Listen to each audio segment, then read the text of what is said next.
From LinkedIn News, I'm Leah Smart, host of Everyday Better, an award-winning podcast dedicated to personal development. Join me every week for captivating stories and research to find more fulfillment in your work and personal life. Listen to Everyday Better on the LinkedIn Podcast Network, Apple Podcasts, or wherever you get your podcasts. From LinkedIn News, I'm Jessie Hempel, host of the Hello Monday podcast. Start your week with the Hello Monday podcast. We'll navigate career pivots. We'll learn where happiness fits in. Listen to Hello Monday with me, Jessie Hempel, on the LinkedIn Podcast Network or wherever you get your podcasts. Hello, my friends, and welcome to another exciting episode of Negotiate Anything. Negotiate Anything is produced by the American Negotiation Institute, and with over 3 million downloads and listeners in over 180 countries, listeners just like you have made it the #1 negotiation podcast in the world. I'm Kwame Christian, and I'm the director of the American Negotiation Institute. We're growing, and I want to introduce you to our new team members and new trainers. This will give you new and diverse perspectives on negotiation and conflict resolution. And that's why Shane Martin, our head of sales and partnerships, is going to serve as co-host of the show from time to time. We're excited to continue to provide you with the best content that will help to make your difficult conversations easier, both at work and at home.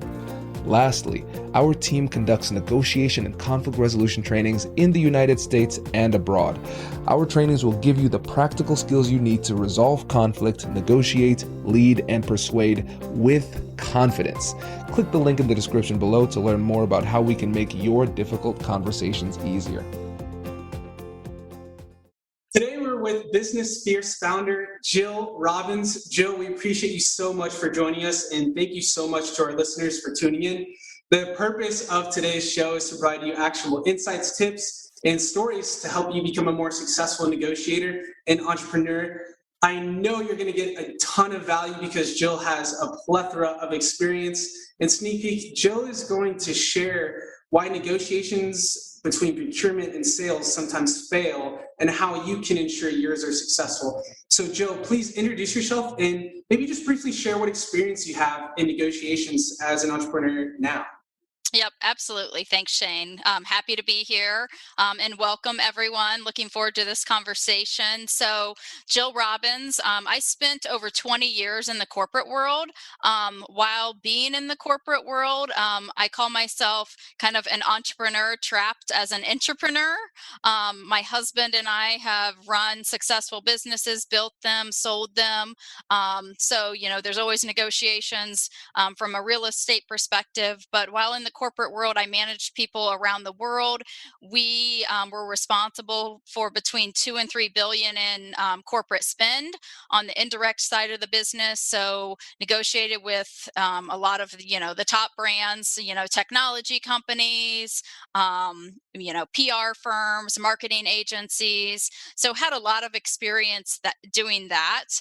And I negotiate everything in my life. My husband is used to it. But everything can be a negotiation if you want it to be. It does not have to be controversial. It can be a conversation. So I know that's really what you guys stand for. So, negotiation is a life skill. It's a business skill. It's a relationship skill. So, look forward to talking with you today. Since I took a leave from the corporate world, I am now helping companies sell to and through procurement.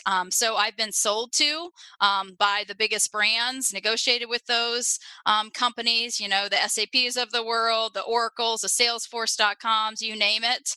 And now I am teaching companies how to become procurement insiders and how to manage those relationships effectively and maximize their margins and win more deals. Win more deals, say no more. I love that so much. And I also really appreciate the work that you and your husband have done together, both of you working together on businesses. It sounds like you're kind of a power couple in a way. You've got a lot going on. You've accomplished a lot. And you've been in a lot of negotiations on both sides. Yes. And you said that you had been sold to. So let's say today that you and I are negotiating with each other, and you're in procurement, I'm in sales. What should both of us be doing to ensure that we're maximizing the value of the conversation for both sides? Yep. do your homework. Both sides really need to invest in doing your homework. I like to use, car buying as an example. I like nice cars. I like nice things. You don't have to pay retail for anything. Know what the competition is doing, understand that, and that applies to any spend category, really. Don't be lazy. You really should show up to that negotiation table and really understand what the other side is doing, understand what their priorities are. If it's a publicly traded company, listen to their earnings calls, the last one or two earnings calls. Don't just read the press release. Understand the inflection in the voices and what the analysts are asking. And you can use that to your advantage when you are selling, and you can tie your product or your solution to those challenges or those opportunities that are shared in those conversations. Absolutely. So let's say a salesperson has their champion, they know the problems, they know the pain points, and they have a solution. And now the champion passes it off to procurement, but procurement comes and says, well, we just can't afford that right now. And they want to cut maybe the number of seats or the number of licenses. What should a salesperson do to communicate thoughtfully and clearly that, hey, like this is what they need, but here's the price? Yeah, so that's an age-old question, and there are different people in procurement with different styles that will only be after cost, and you really need to focus on the value that you're bringing to the table. So, what is that return on investment? What is that total cost of ownership? Really don't like that. You hear TCO. It really should be that total cost optimization. So speak procurement's language, and that's what I teach my clients to do. Because when you're speaking their language, you're like, oh, they really do understand, what we're up against and what we're facing. So make it about value and have skin in the game. Because if you're only talking about licenses, you're only talking about seats, you're only talking about subscription costs, you're talking about costs, and all procurement sees as a price tag and an invoice at the end of the day. So flip it around and say, hey, this is how we're going to improve, your productivity. Here's how we're going to eliminate processes. Here's how you'll be able to consolidate the number of solution providers that you have. Whatever it is that you're selling, look at the big picture and then tie it to the value. Right. So clearly communicate how the solution ultimately is going to drive results for the organization as a whole, maybe not just for one person. Yep. And the other thing, Shane, too, is, people always look at like the bottom line, and oftentimes there's a top line impact. So, we talked about, the productivity of employees, but if you're able to sell faster, if you're able to sell more, if you're able to reach more customers, there's a top line revenue impact for that organization. So don't lose sight of that. So you're saying there are ways to accelerate negotiations, and that's really, really interesting. We talk a lot about that at American Negotiation Institute. So from a procurement perspective, from a sales perspective, how can we accelerate these complicated negotiations? How can you accelerate it? Well, kind of what we talked about before. Show up and be smart about what you're negotiating, and you can always move the timeline when you've got value on the table, and ask some of those open-ended questions too, so you can learn more about what the challenges are, what the priorities are, whether it's within a specific function. Nowadays, a lot of solutions cut across the value chain. So don't have blinders on. So many companies work in silos. And if your solution, does cut across the value chain, procurement can be a wealth of information for you. Listen more than you talk. The old adage that procurement really does have a BS meter. They can smoke out who's just selling and who's full of it very, very quickly. So don't be that salesperson with procurement, because you'll get on the block list and your emails will not get through to them if you continue continue to do that. And no one knows better than procurement, but every conversation truly is a negotiation. And sales folks should understand that too. So if you promise something, you should be able to follow through on that. And, both parties need to have skin in the game. Absolutely. And so you're saying to approach a conversation with procurement as a partner rather than as an enemy if you're a salesperson. And if you're a procurement person, you're approaching the conversation as this person is trying to help our organization, but my job is to maximize the relationship. Yep. Yeah. Maximize the relationship, maximize the value. And the other thing too is you may not be the best fit at that point in time. So come clean, be honest with the organization and say, hey, I really appreciate everything you've shared. We've learned so much. At this time, I think you need to talk with my colleague at another company, or I think they're a better solution for you. And procurement will not forget that. And if that person, moves to another company, or in 6 months, they'll bring you back in, you have earned so much credibility by doing that and not just selling them a bill of goods.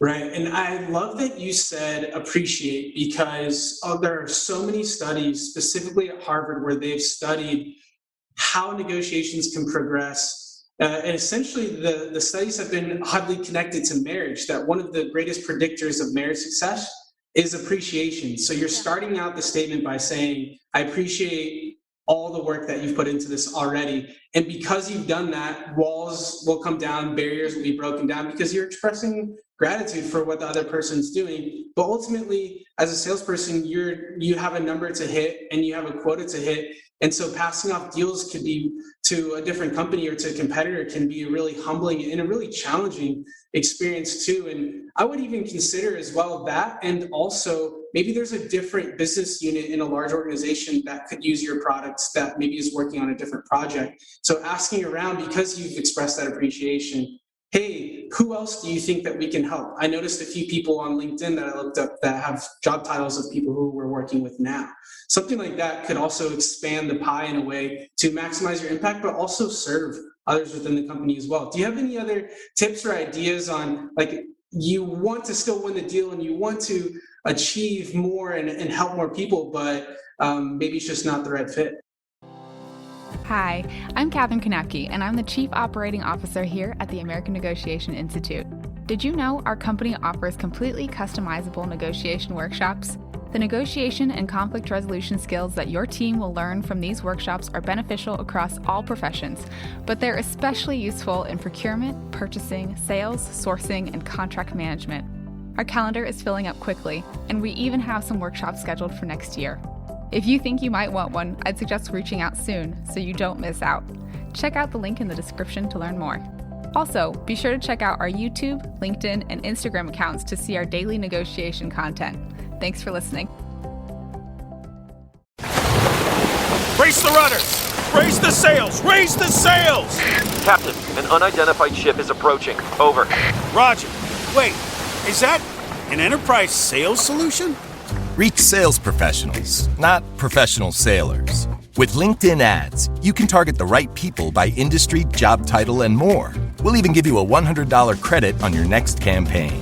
Get started today at linkedin.com/marketer. Terms and conditions apply. Yeah, so, something that happens a lot, Shane, is that you'll get an in to a specific function, whether it's IT, whether it's marketing, whether it's, someone in sales or research and development, and procurement is not brought in until they are well down the path and have already decided. And as a salesperson, ask for procurement to be brought in. If they're not brought in to some of those early discussions, ask for them to be brought in because they can be your advocate. And especially, if it's not a one-time sale and you're continuing to upsell, or there are future bid opportunities, you want to build that bridge as early as possible, because procurement is becoming more and more of a gatekeeper in these organizations. The CFO, the COO, they're looking to procurement to control, who the company is doing business with. They're looking to control OpEx. And when you build that relationship early, they'll say, hey, they really wanted to work with us. We'll include them in these, future opportunities. But if you are on the other end and you say, oh, well, we just need to get the paperwork signed, procurement will remember that too and say, hey, you're not a strategic partner here. You just wanted to close that deal.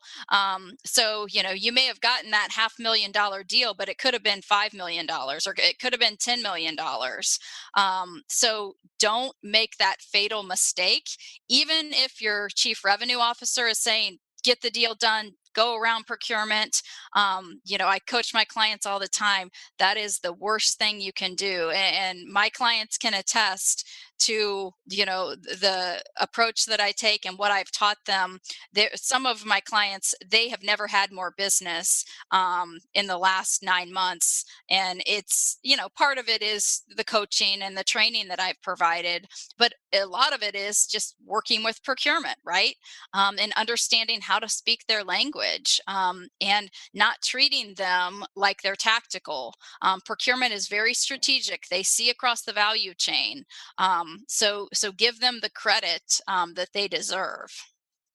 It's so interesting. I'm grinning ear to ear because when you're describing a salesperson who is going around procurement or just fighting to close a deal, I have been that person. I am so guilty of just wanting to cut corners and just get it done as fast as possible, to the point where I even in the past put pressure on my own teammates to get a deal done. And that was a huge mistake, because that's not the right way to treat your own team, because you're putting pressure on everyone when it doesn't need to be. Instead, you're saying take an approach where you're getting procurement involved early. Say, hey, I want to help. Here's a few ideas. You're already coming with solutions. And then ultimately, when the time comes, there won't be as much friction, it sounds like, if you've involved procurement earlier rather than later.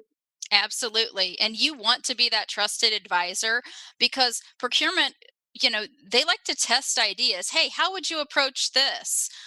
So you want to be in that inside circle with procurement, because suppliers that are trusted are then innovative and they will listen to solutions. You don't just show up to a quarterly business review and do a dog and pony and then get kicked down, and then the next quarter you come in. You want to have that fluid dialogue going, whether it's monthly or you want to be on that short list and be able to share text messages and just bounce any ideas, because priorities are changing in these companies. Margins, are very important. Supply chain continuity, sustainability, you name it.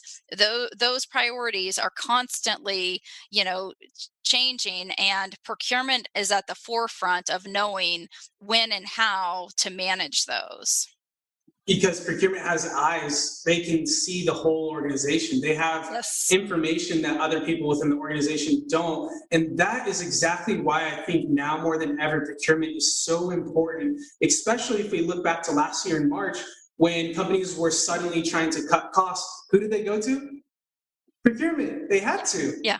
Exactly. So for an organization who has worked with procurement, and let's say a salesperson has a really great relationship, they're providing value, the product's doing great, but they feel like they've reached a ceiling of how many people at an organization that they can help, but they know there's massive opportunities still. Mm-hmm. What advice do you have for a salesperson who wants to grow an account in a thoughtful way? Yeah. So, what we talked about early on, Shane, you really need to do your homework and listen, be flexible, and continue to share that feedback within your own organization to improve your solution, to improve your product offering. And that's how you will stand out from your competition.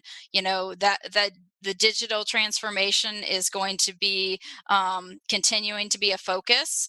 How do we automate? How do we nearshore? How do we make our supply chain more reliable? How do we get our products to our customers faster? All of those things are not going away. So the more competitive you can be, and delivering those solutions, you'll be able to stand out. And another tip that a lot of sales folks think the deal is signed. I've got the deal signed. I can go have a beer. I can go celebrate. They get a pat on the back. They get that commission check. The deal has just started when that contract is signed.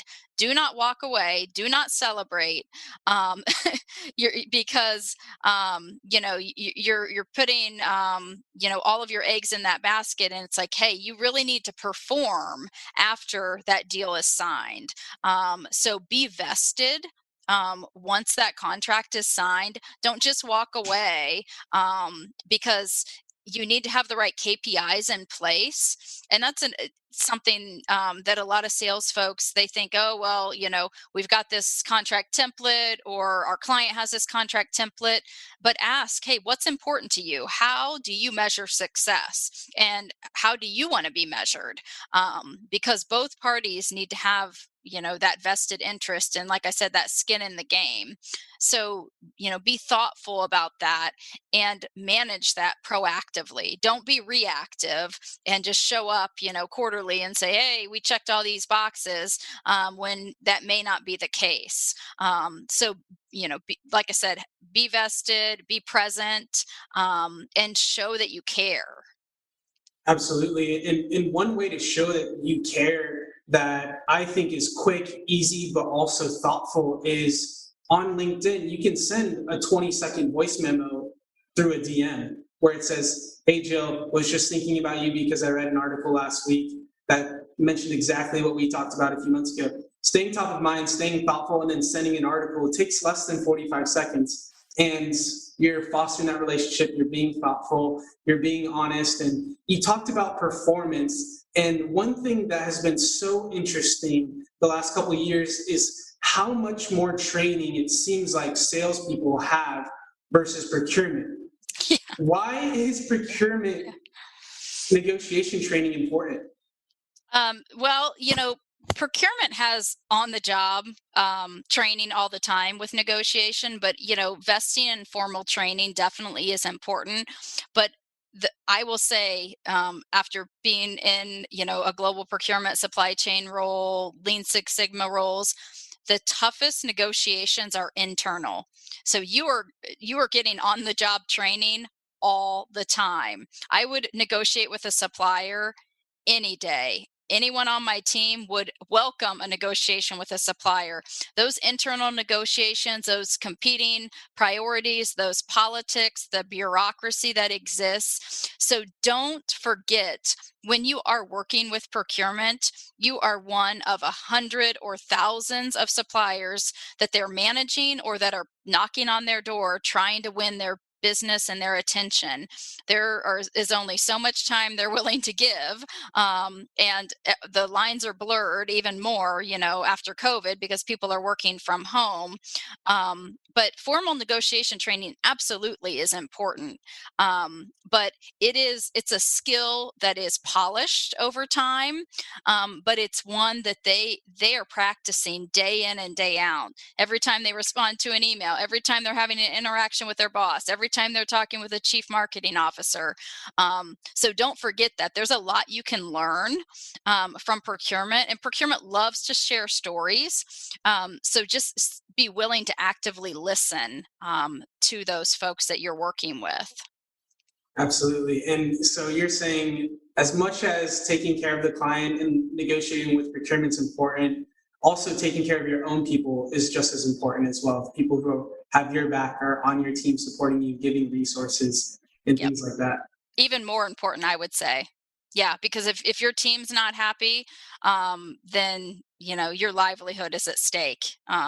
So everyone, you need to be bringing everyone along and be attuned to what is important, and how you can maximize the productivity and the revenues within your own company. Absolutely. And part of that is doing homework. So you've talked today about listening to earnings calls. You've talked about writing out specific questions and thinking about questions that are open-ended to ask procurement. You've talked about having a service mindset rather than just a give me, gotta hit my quota mindset. There are so many applicable and practical examples that we can apply right now to the conversation with procurement. But what maybe is a procurement story that you have, or a negotiation story where things didn't turn out the way you wanted, or they did turn out the way you wanted. What's one of your favorite negotiation stories? Oh, one of my favorite negotiation stories. Whew.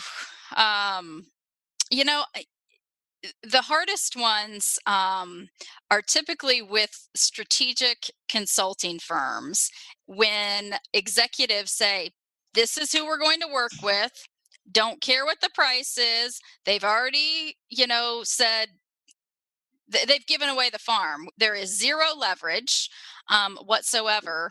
So, that's how you learn how to navigate those internal politics. You may not always agree with your boss because it's handed to you, but doing your homework and understanding what is really important and holding that strategic consulting firm accountable. They don't want to be held accountable. They want to be paid an hourly rate, and they'll have mildly described deliverables. They do not want milestones. So I'd say most recent and biggest success is defining what those milestones are, having skin in the game with these strategic consulting firms that have egos that stretch around the world, and knowing that you can then hold them accountable. And at the end of the day, if they can't commit to certain milestones, then you don't want to do business with them. So it can be very difficult. And like I said, the hardest negotiations are internal. And when, the CEO, the CFO is saying, just sign it, just get it done. We've got to get started. We've got to, start implementing. It's like, hang on a second. This, it has red flags all over it, and that comes through years of experience. And you stick your neck out, right? I mean, I could have easily been fired because I said, no, this is what we need to do. We need to have our I's dotted, our T's crossed. Did we get everything? Absolutely not. But did we cover the right bases? Did we have the right accountability before the deal was signed? Yes. So I'd say that was probably the most stressful. And it was before a holiday, several years ago. And I had my team was working overtime, and they're like, this is bullshit. Why do we have to do this? They're not listening to us. And, so you deal with all of the emotions, right? Because no one wants to work right up into a holiday. But don't just give in. Just because an executive asks you to do something doesn't mean it's the right thing to do. And your years of experience, your common sense, your business acumen, knowing what's important, don't dismiss any of that, because that's what makes you strong, and that's what makes you a good negotiator. Politely challenging in a thoughtful way, and Yeah. helping others maybe see something that they hadn't seen, because you can ask how and what questions to maybe not necessarily change their mind, but help them maybe see something that is different, which might be ultimately more valuable to everyone, where Yep. there's time savings, there's et cetera. There's so many different variables. If we take what we talk about, a compassionate, curious mindset into the negotiation. Yep, absolutely. And, that same deal, by having those milestones and by having both parties have skin in the game, that firm ended up not performing. They ended up having to be terminated. And by my pushing back and having those milestones and all of the right terms and conditions in there, it ended up saving the company millions of dollars by just doing that and not having to pay an hourly rate when they ended up not performing. So it is worthwhile to have the right structure in these very critical and high pressure conversations and deals at the end of the day. Well, I hope they gave you those millions of dollars. I know you did Yeah, really right. nice things, so. Yeah, that's another thing too, Shane. I think a lot of sales folks, they think that procurement is compensated in the same way that sales is, by commission, by, hey, they get a percent of the savings. They do not. There is not a company that I have ever worked for in Fortune 50, Fortune 100. Procurement is not getting a percent of those savings. So that's really why value is so critical, in understanding, how you can deliver long term and have that, relationship years into the future, and not just checking the box at the end of the quarter that you close that deal, because you want to be working with those companies for years into the future. Right. And so that's super interesting. And as we wrap up today, you mentioned that procurement people are not always compensated on the amount of savings that they have for a company, but rather value. What else makes up a procurement person's compensation? Yeah, so you want reliability of supply, so supply chain continuity. COVID highlighted it beautifully, right? Subcontractors, understanding what that full supply chain mapping. Diversity is important. Innovation is critically important. So you would rather pay more for a more advanced technology that's going to eliminate manual processes than one that's just going to add to. So there are, depending on who you're selling to, if it's in marketing, it's not just about clicks, it's about how you're selling. Is your product truly selling? So the factors and the key performance indicators vary depending on the function and depending on the solution being delivered. But you have to look at the big picture, and procurement is not just measured on savings. It is about value. It's about that continuity of supply. When you're talking about direct materials, it can be purchase price variance. You want to minimize risk. So that risk mitigation is critically important, and having the right terms and conditions in contracts, having out clauses. So you want to dot your I's and cross your T's, and you'll know when you're working with a strong procurement person, and they're collaborative, they're asking the tough questions, and they're vested in the long-term success of both parties. Well, Jill, it's very clear that you are a fountain of knowledge when it comes to bridging the gap between procurement and sales, and we can't thank you enough for coming on the show and sharing all of this information that you've absorbed and shared over the last few years. And I just want to give you an opportunity to share how, as the founder of Business Fierce now, how can people support you? Yeah, you can find me on LinkedIn. I post regularly. My website is getting an overhaul now, but it should be up in the next week or so. So you can find me at businessfierce.com. And I am a real person. I respond to messages on LinkedIn. I'm happy to have a conversation. I love helping my clients, range from technology companies to contract labor companies, and anyone who is selling to and through procurement. I can definitely help you. I'm also helping organizations respond more effectively to RFPs, and stand out amongst your competition, and respond in a creative way, and not just answer the 80 questions that get pushed across the table. So RFPs can be complex, but I can definitely break through a lot of that smoke and mirrors that exists through that process, and I enjoy doing that. Well, that's great. I know who I'll be calling for our next RFP.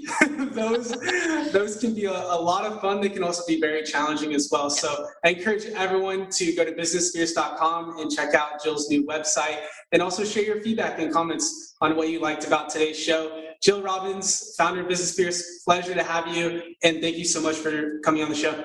Thanks, Shane. Congratulations! You've just joined an elite club. By listening to a full episode, you're now officially on the Negotiate Anything team. So welcome aboard. What most team members do is they subscribe to the podcast because that allows them to automatically get the latest episodes of the show. The best things in life lie on the other side of difficult conversations. Keep learning, keep practicing, and keep getting better. Your relationships will improve, your career will soar, and you'll have the confidence you need to get the most out of these crucial conversations. Again, thank you for joining the team. We're excited to have you, and I will see you in the next episode. I'll catch you later.